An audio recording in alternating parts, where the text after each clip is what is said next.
Le directeur général du Crédit Agricole est mon invité ce matin dans Les Échos. Bonjour Philippe Brassac. Bonjour. Merci d'être avec nous ce matin dans Les Échos. Le mouvement des Gilets jaunes se poursuit. Le gouvernement devrait faire des annonces cette semaine. Voilà sur le terrain politique. Si on s'intéresse cette fois-ci du côté des banques, le Crédit Agricole est l'une des 10 plus grandes dans le monde. Qu'est-ce qu'une banque peut faire pour aider justement les Français qui ont des fins de mois difficiles? En fait, je pense qu'on peut faire pas mal de choses quand on regarde le problème de façon très concrète. La première, c'est de faire en sorte qu'on donne l'accès au plus grand nombre au dispositif. On va mettre en place des prêts verts pour la transformation énergétique. Notre travail à nous, c'est de faire en sorte que le maximum puisse y avoir accès. Ce qui veut dire qu'il faut que la prime soit incluse, que la formule soit la plus souple possible et que les taux soient structurellement, pas juste quelques instants, vraiment promotionnels. Donc, faire en sorte que ce soit accessible au plus grand nombre, ça, c'est une des responsabilités des banques. Je pense également qu'on peut travailler sur le fait de l'inclusion de façon générale, en faisant en sorte que systématiquement, quels que soient les produits et les services, on offre des entrées de gamme. Vous savez que chez nous, on a l'offre Eco, qui est une offre généraliste, service bancaire de base, vous avez toute la banque pour vous, mais à 2 € par mois, point final. Et donc, cette capacité à avoir des entrées de gamme vraiment accessibles à tous, c'est également très important. Je pense que le troisième élément, c'est qu'il faut qu'on s'adapte au fait que nos clients ont des trajectoires de vie qui sont heurtées, qui sont en rupture très souvent.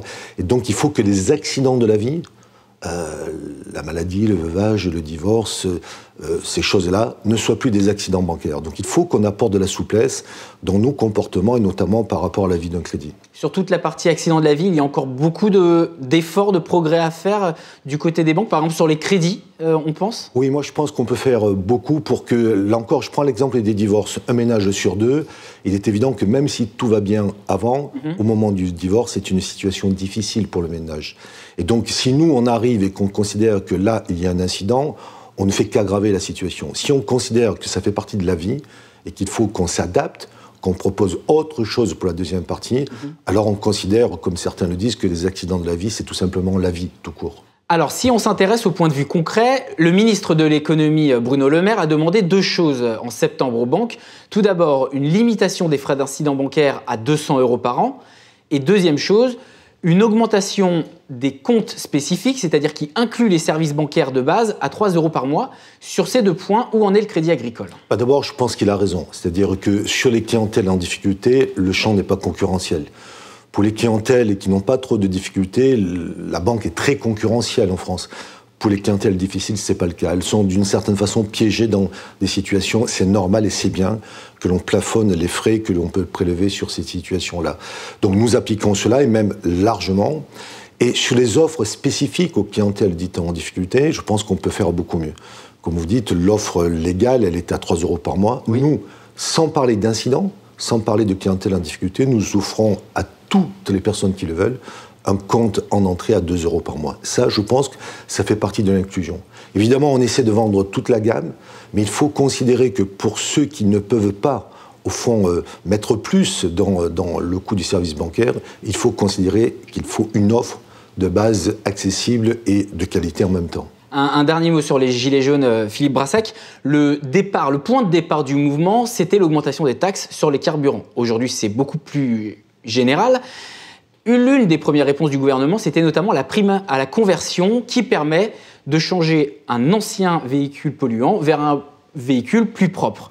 Le problème, c'est que parfois, cette prime est versée plusieurs mois après l'achat et ce qui peut poser des problèmes de trésorerie pour les Français. Les banques, de façon très concrète, par exemple, doivent-elles aujourd'hui faire du préfinancement de la prime à la conversion? Alors, moi, je ne dis jamais rien sur nos concurrents. Nous, on considère que c'est normal. Il faut le faire. C'est ce que je disais tout à l'heure. Non seulement il faut faire ça, mais ça ne suffira pas. Il faut que la formule de crédit soit la plus souple possible, parce que dans 6 mois, lorsque la prime arrive, si la personne, le client, pour telle ou telle raison, ne peut pas rembourser cette partie-là, eh bien, il faut considérer que le crédit peut être maintenu et se transformer en prêt amortissable. La souplesse, adaptée à chaque situation, est une clé pour l'accessibilité à tous. Allez, cette fois-ci, on va parler donc du Crédit Agricole. Au niveau du groupe, avec les 39 caisses régionales, le Crédit Agricole a publié des résultats très solides. Un produit net bancaire de 8 milliards d'euros au troisième trimestre 2019, puisque c'est l'exercice fiscal décalé, et un résultat net part de groupe de 1,7 ou 1,8 2018. Avec une telle solidité financière, vous pourriez effectuer des acquisitions, des partenariats en Europe ? Non, on pourrait peut-être, mais on met surtout cette solidité au service de nos clients. Je rappelle que le Crédit Agricole, c'est un bilan de, ça ne va pas bien parler, mais quand même 2000 milliards d'euros. Donc il nous faut des résultats importants pour garantir la solidité. On est d'abord et avant toute chose garant de l'épargne de nos clients et ensuite fabriquer ces fonds propres qui sont nécessaires au financement de l'économie.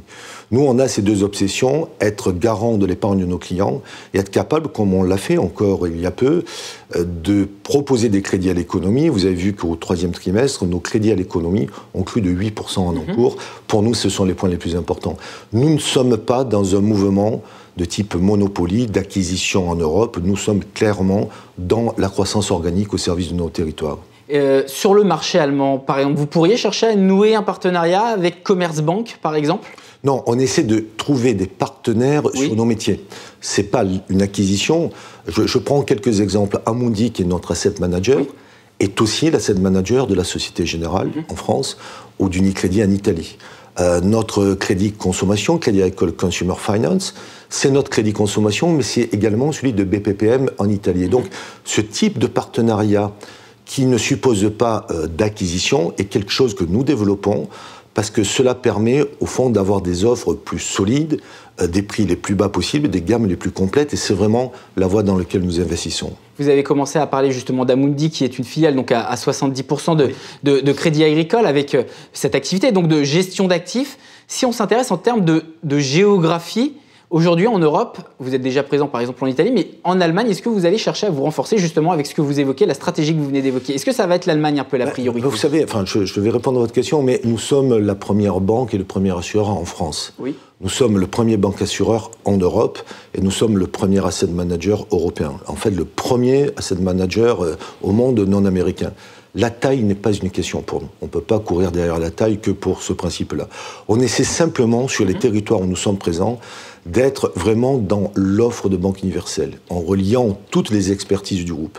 Il est vrai qu'en Allemagne, nous ne sommes pas présents en termes de retail, mais il n'y a pas d'opportunité en la matière, nous n'en recherchons pas, et donc tout ce que nous essayons de faire en Allemagne, c'est de faire en travailler le mieux possible ensemble tous nos métiers, des métiers de grande entreprise jusqu'au crédit et consommation, pour que notre activité sur ce territoire-là soit à la fois la plus efficace possible et la plus pertinente pour nos clients. Merci Philippe Brassac d'avoir été mon invité ce matin dans Les Échos. Je rappelle donc directeur général du Crédit Agricole.